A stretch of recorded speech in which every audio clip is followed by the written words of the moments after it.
Halo, hai.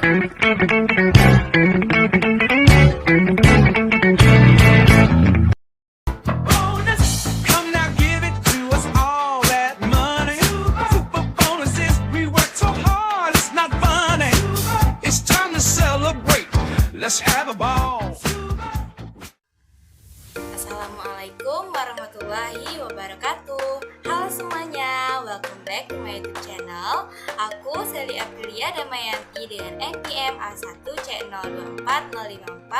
Aku dari kelas 1B Program Studi Pendidikan Matematika dan dosen pengampuku Bapak Dr. Muhammad Kristiawan MPD.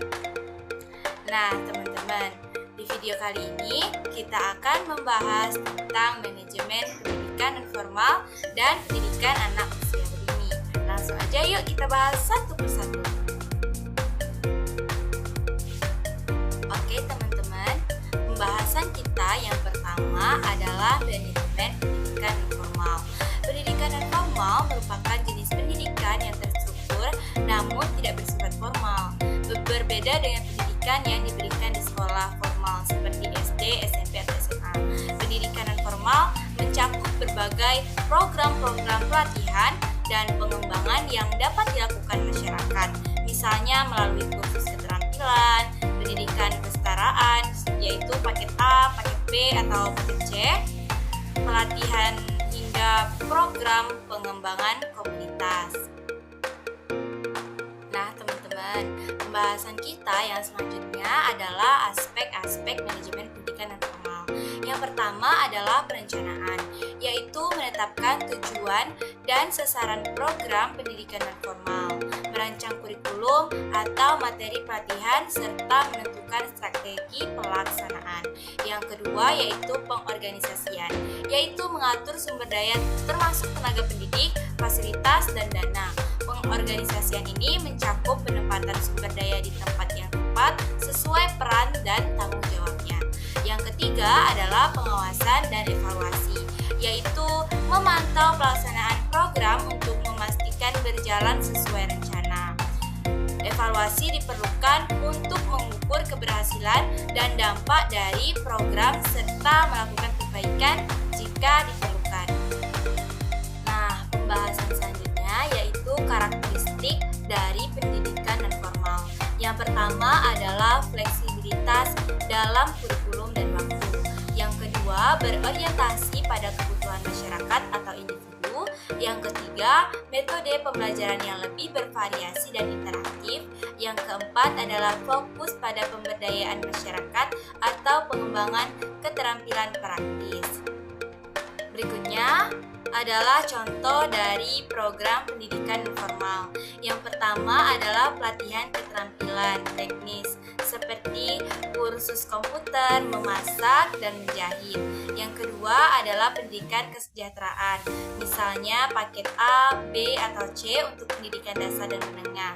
Yang ketiga, program pemberdayaan pendidik perempuan, pendidikan orang tua, atau kursus keuangan bagi ibu rumah tangga. Pembahasan kita yang selanjutnya adalah manajemen pendidikan anak usia dini. Pendidikan anak usia dini atau PAUD adalah pendidikan yang diberikan kepada anak usia 0 sampai 6 tahun. Pendidikan ini menitikberatkan pada pengembangan berbagai aspek perkembangan anak, mulai dari fisik, kognitif, emosional, hingga sosial untuk mempersiapkan anak menuju jenjang pendidikan formal yang lebih tinggi. Pembahasan kita yang selanjutnya adalah tujuan dari pendidikan anak usia dini. Yang pertama adalah mengoptimalkan tumbuh kembang anak sesuai dengan potensi mereka. Lalu yang kedua, membantu anak mengembangkan keterampilan dasar yang penting seperti bahasa, motorik, sosial, dan juga kognitif. Dan yang ketiga yaitu menambahkan nilai-nilai moral dan kepribadian yang baik sejak dini. Oke teman-teman, selanjutnya yaitu komponen manajemen dalam pendidikan anak usia dini. Yang pertama adalah perencanaan kurikulum, yaitu kurikulum PAUD harus mencakup kegiatan yang mendukung perkembangan holistik anak seperti permainan edukatif, kegiatan seni, pengembangan bahasa, dan aktivitas fisik. Yang kedua adalah pengelolaan sumber termasuk pemenuhan sarana fisik yang aman dan nyaman bagi anak-anak, serta penyediaan tenaga pendidik yang memahami psikologi dan perkembangan anak usia dini. Yang ketiga adalah metode pembelajaran. Pendidikan anak usia dini biasanya menggunakan metode pembelajaran yang berbasis bermain sambil belajar. Metode ini penting agar anak merasa senang dan termotivasi untuk belajar. Dan yang keempat, evaluasi dan pengawasan. Meski evaluasi formal terhadap pendidikan anak usia dini ini tidak dianjurkan, evaluasi terhadap perkembangan anak tetap perlu dilakukan. Pengawasan dilakukan untuk memastikan lingkungan belajar aman dan mendukung perkembangan anak itu sendiri. Selanjutnya adalah pentingnya pendidikan anak usia dini. Periode usia dini adalah masa yang sangat penting dalam pembentukan karakter dan potensi dasar anak. Pendidikan yang baik pada usia dini akan membantu anak menjadi individu yang lebih siap dalam menghadapi pendidikan di tingkat selanjutnya. Oke, dari pembahasan kita tadi dapat disimpulkan bahwa manajemen pendidikan non formal dan pendidikan anak usia dini memiliki peran penting dalam mengembangkan potensi individu di luar pendidikan formal. Pendidikan non formal berfokus pada pelatihan keterampilan dan pemberdayaan masyarakat secara fleksibel dan praktis, sedangkan pendidikan anak usia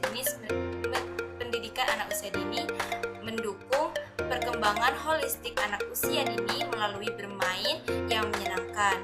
Keduanya memerlukan pengelolaan yang baik agar efektif dalam mempersiapkan individu sesuai tahap kehidupan masing-masing. Baiklah teman-teman, sekian dulu video pembelajaran kita pada hari ini. Jangan lupa isi link di kolom komentar ya.